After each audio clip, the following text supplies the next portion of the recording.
Hi hello नमस्ते welcome छ फेरि मेरो एउटा छोटो मिठो मिनी ब्लगमा। सो आज म बिहानै उठेदेखिबाट भिडियोको सुरुवात गर्दैछु किनकि हजुरहरू जान्नुहुन्छ होला म बेङ्गलोरमा बस्छु भनेर।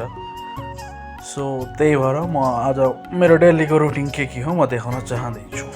सो म अहिले उठिसकेर दाँत ब्रस गर्न थालेँ। दाँत ब्रस त गर्नै पर्यो होइन, अलिकति मुख त फ्रेस त हुनु पर्यो नि त। सो दाँत ब्रस नै गरिसकेँ, दाँत ब्रस पनि गरिसकेँ। सो अब बेङ्गलोरमा बसी त घरको जस्तो खाट पालिङ पाइँदैन, तल चटाइमा सुत्नुपर्छ। त्यो बाहिरको परदेशीको जिन्दगी बहुतै कठिन लाइफ छ के, भन्न मात्र सजिलो छ केटाहरूको लाइफ बहुत राम्रो छ, यस्तो छ उस्तो छ। पैसा कमाउनु जस्तो साह्रो केही रहेनछ के। सो यत्रो टाढादेखिबाट आएर हामी पैसा कमाउन आउनुपर्छ होइन। सो घरमा हुँदा पो बुनुहरूले मम्मीहरूले सबै थोक गरिदिन्थे, राम्रो लाग्थ्यो।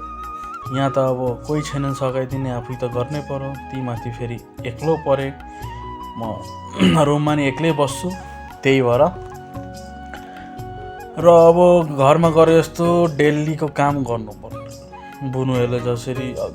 बुनुहरूले केटी मान्छेहरूले जसरी काम गर्छन् घरको, त्यसरी नै आफूले घर झाडु गर्नु पर्यो। आफ्नै घर जस्तो सोच्नु पऱ्यो नि, आफू बसिने रुम होइन। त्यो झाडु साडु हान्दैछु। बेङ्गलोरमा अब के भन्नु, मान्छे भन्छन् बाहिर बस्न बहुत सजिलो छ, आरामको काम छ, त्यस्तो केही छैन, पैसा कमाउन इजी छ जस्तो लाग्छ। फाइनली अब नुहाउन भनेर निस्किसकेको थिएँ, नुहाएर नि आइसकेँ। म हेर्न सक्नुहुन्छ होला, सबै शरीर त देखाउन सकिँदैन किनकि असो लाज लाग्छ कि मलाई। ल फाइनली हेर्नु, म रेडी हुन जाँदैछु। फाइनली म रेडी भइसकेँ। यो चाहिँ मेरो ड्युटीको ड्रेस हो, मतलब म दुईवटा तिनवटा काम गर्छु कि। यो चाहिँ अलग ड्युटीको ड्रेस हो, अर्को ड्रेस चाहिँ भिन्दै छ मेरो। सो अहिले फिलहाल मान्छे नभएर चाहिँ यो ड्रेस लगाउँदैछु किनकि हाउसकिपिङ गर्नुपर्छ कोही बेला, त्यही भएर। अनि टाउकामा तेलसेल दल्न थालेँ। अब यसो चटक्का हिरो भएर ह्यान्डसम भएर हिँड्नु पऱ्यो नि त होइन। आफू सिटीमा बसिएको छ टाढा। अब हजुरहरूलाई चाहिँ म भन्न चाहन्छु, म चाहिँ बस्छु बेङ्गलोर आरआर नगरमा। So global village back gate भन्छ, मालचन्द्र। सो नियर बाई होटलको नाम चाहिँ हो होटल सम्प्रदाय बिस्ट्रो। सो म रेडी भइसक्यो, अलमोस्ट रेडी भइसक्यो, निक्लिन रेडी भइसक्यो। अब निस्किने हो। दैलो सैलो लगाउनै पऱ्यो होइन, केही चोरी हुन्छ।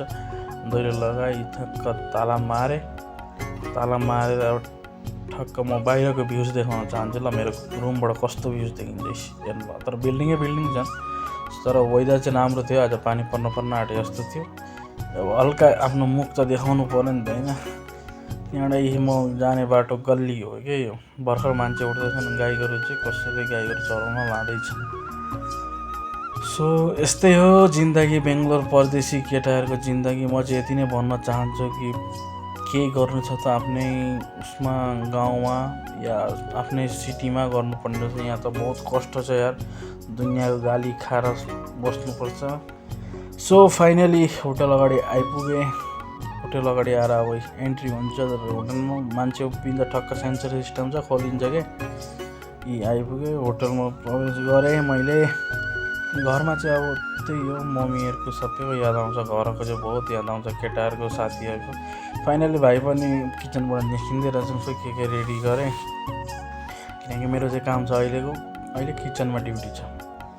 सो अब म लाग्नु पर्यो आफ्नो कामतिर होइन। हजुरहरू हेर्दै जानु होला, सपोर्ट गर्नु होला, कमेन्ट सेयर गर्नु होला कस्तो के लाग्छ मेरो ब्लग। ल यति नै, धन्यवाद।